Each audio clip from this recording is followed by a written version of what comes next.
नमस्कार दोस्तों, आपका स्वागत है हमारे channel the haunted earth India में। दोस्तों, अगर आपने अभी तक चैनल को सब्सक्राइब नहीं किया है तो सब्सक्राइब कीजिए द हॉन्टेड अर्थ इंडिया को और बगल में बने बेल आइकन को दबाना बिल्कुल भी ना भूलें, जिससे कि हमारे आने वाले सभी नोटिफिकेशन आपको तुरंत मिलते रहें। दोस्तों, आज की ये सच्ची घटना हमें अनिमेश जी ने भेजी है, जो कि राजस्थान के कोटा में पढ़ने के लिए गए थे। अनिमेश के साथ उनका एक दोस्त प्रताप भी रहता था। दोनों वहां पर इंजीनियरिंग की पढ़ाई कर रहे थे।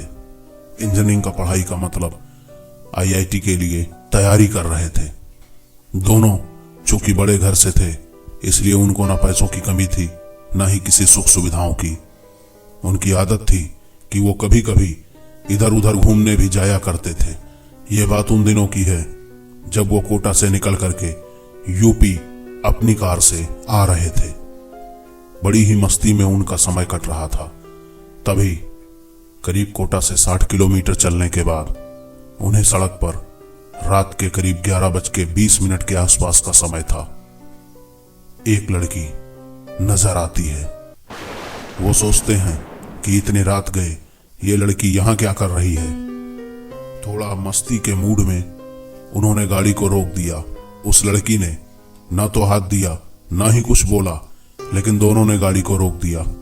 और अनिमेश जब अपनी गाड़ी से उतरता है तो प्रताप अंदर ही बैठा रहता है।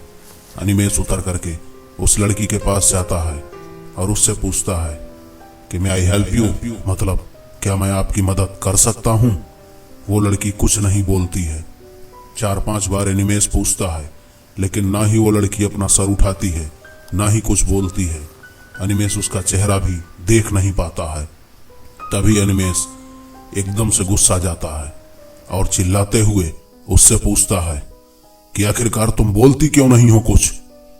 लेकिन इसके बावजूद भी उसके ऊपर कोई फर्क नहीं पड़ता है। अब अनिमेश वापस आकर के अपने गाड़ी में बैठने वाला ही होता है कि तभी वो लड़की उठ करके आती है और गाड़ी का पिछला दरवाजा खोल करके गाड़ी में बैठ जाती है। अनिमेश कहता है, अजीब लड़की है यार, ना ही कुछ बोल रही है, ना ही कुछ जवाब दे रही है। आखिरकार इसका किया क्या जाए, आकर के गाड़ी में बैठ गई।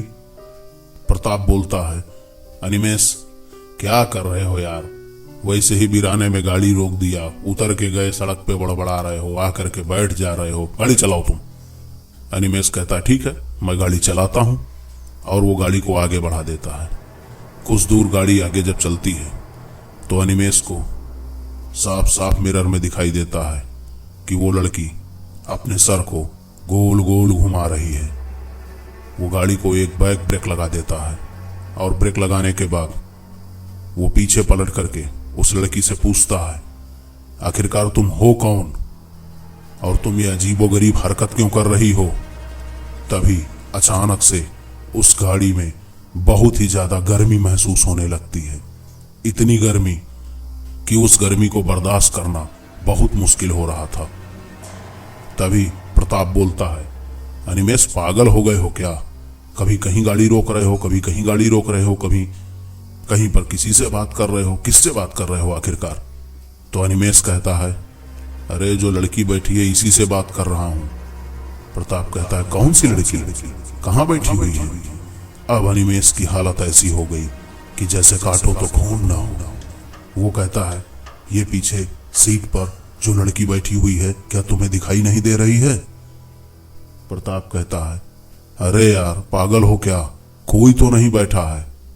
अनिमेश कहता है, अभी जब इसके पहले मैंने गाड़ी रोकी, मैंने इस लड़की से बात की और उसके बाद ये आकर के बैठ गई, क्या तुमने कुछ नहीं देखा। प्रताप कहता है, अरे यार तुम अचानक से गाड़ी रोक दिए, उतर के गए सड़क के किनारे, पता नहीं क्या बड़बड़ा रहे थे, फिर आकर के बैठ गए हो। मुझे तो कोई लड़की नहीं नजर आ रही है। अब अनिमेश की हालत हद से ज्यादा खराब हो चुकी थी, क्योंकि वो लड़की उसे साफ साफ दिखाई दे रही थी, जबकि प्रताप बार बार ये कह रहा था कि उसे कुछ नहीं दिखाई दे रहा है। अनिमेश के अब कुछ समझ में नहीं आ रहा था। वो गाड़ी का दरवाजा खोलने की कोशिश करता है, लेकिन गाड़ी का दरवाजा नहीं खुलता है। वो कहता है, प्रताप जरा तुम अपने साइड का दरवाजा खोल करके दिखाओ। प्रताप भी कोशिश करता है, लेकिन अब की बार दरवाजा नहीं खुलता है। अब प्रताप को भी समझ में आने लगता है कि अनिमेष शायद सच बोल रहा है। अब वो बार बार कोशिश करते हैं लेकिन दरवाजा नहीं खुलता है और गर्मी अंदर बढ़ती चली जाती है। तभी अनिमेष पलट करके देखता है तो लड़की वहां नहीं रहती है और अनिमेष की आंखें अचानक से बदलने लगती हैं। उसकी हालत ऐसी होने लगती है कि जैसे उसके ऊपर कोई फर्क ना पड़ रहा हो। प्रताप कहता है, अनिमेष तुम्हें क्या हो रहा है? अनिमेष बोलो ना, तुम्हें क्या हो रहा है? लेकिन अनिमेष कुछ नहीं बोलता है, बस सर झुकाए बैठा रहता है। तभी प्रताप किसी तरीके से उस दरवाजे को खोल पाता है और बाहर निकल करके दौड़ लगा देता है। कुछ दूर जाने के बाद वो थक करके बैठ जाता है और सोचने लगता है कि आखिरकार अनिमेष को क्या हो गया। तभी उसे वहां पर एक आदमी नजर आता है। वो उस आदमी से पूरी घटना बताता है तो वो आदमी कहता है, बेटा तुम लोग गलत जगह पर गलत चीज के लिए रुक गए हो, चलो मैं देखता हूं कि आखिरकार क्या हुआ है। जब वो वहां पर पहुंचते हैं तो देखते हैं कि अनिमेष बेहोश पड़ा हुआ था और उसकी तबीयत अचानक से बिगड़ चुकी थी।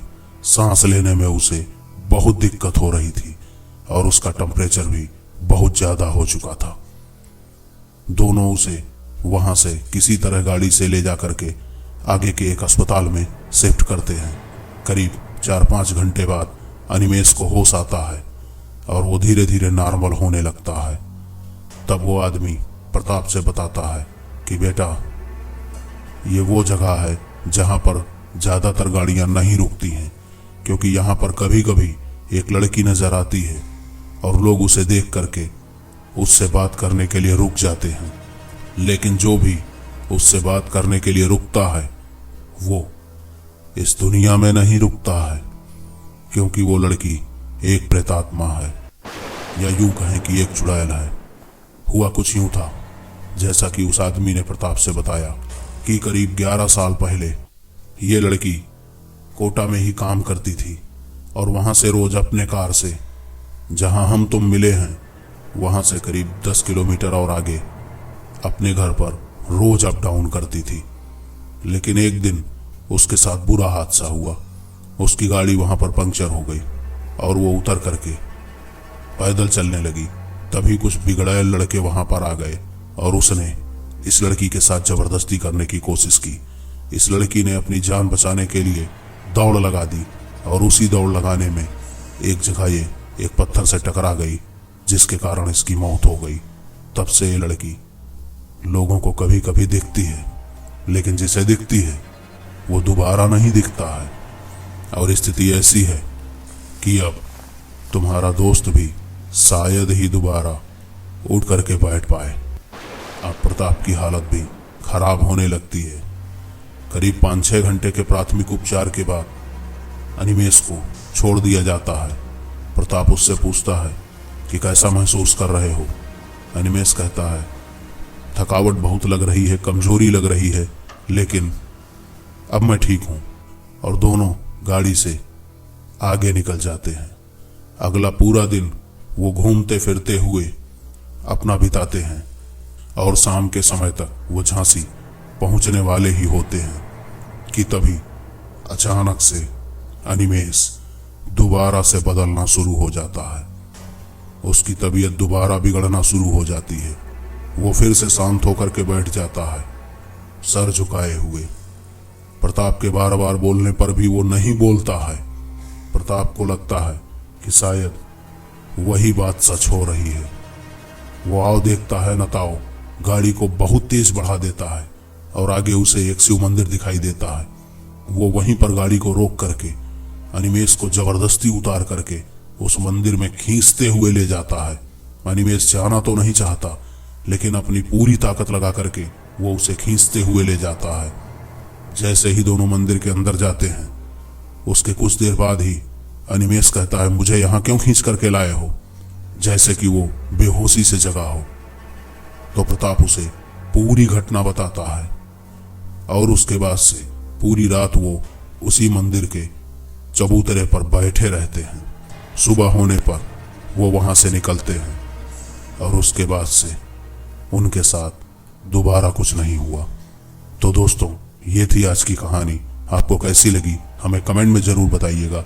दोस्तों अगर वीडियो अच्छा लग रहा हो तो इसे लाइक कीजिए, शेयर कीजिएगा। दोस्तों अपने फैमिली मेंबर्स के साथ, दोस्तों के साथ इसे शेयर कीजिए। दोस्तों जितना हो सके उतना इसे लाइक कीजिएगा, इससे हमारा भी मनोबल बढ़ता है। दोस्तों अगर चैनल को सब्सक्राइब नहीं किया है तो सब्सक्राइब कीजिए द हॉन्टेड अर्थ इंडिया को और बगल में बने बेल आइकन को तुरंत दबा दें, जिससे कि हमारे आने वाले सभी वीडियोस के नोटिफिकेशन आपको सबसे पहले मिलते रहें और आप इसी तरह एंटरटेनमेंट और एंटरटेनमेंट लेते रहें। दोस्तों तब तक के लिए स्वस्थ रहें, खुश रहें, अपना ध्यान रखें। Thank you.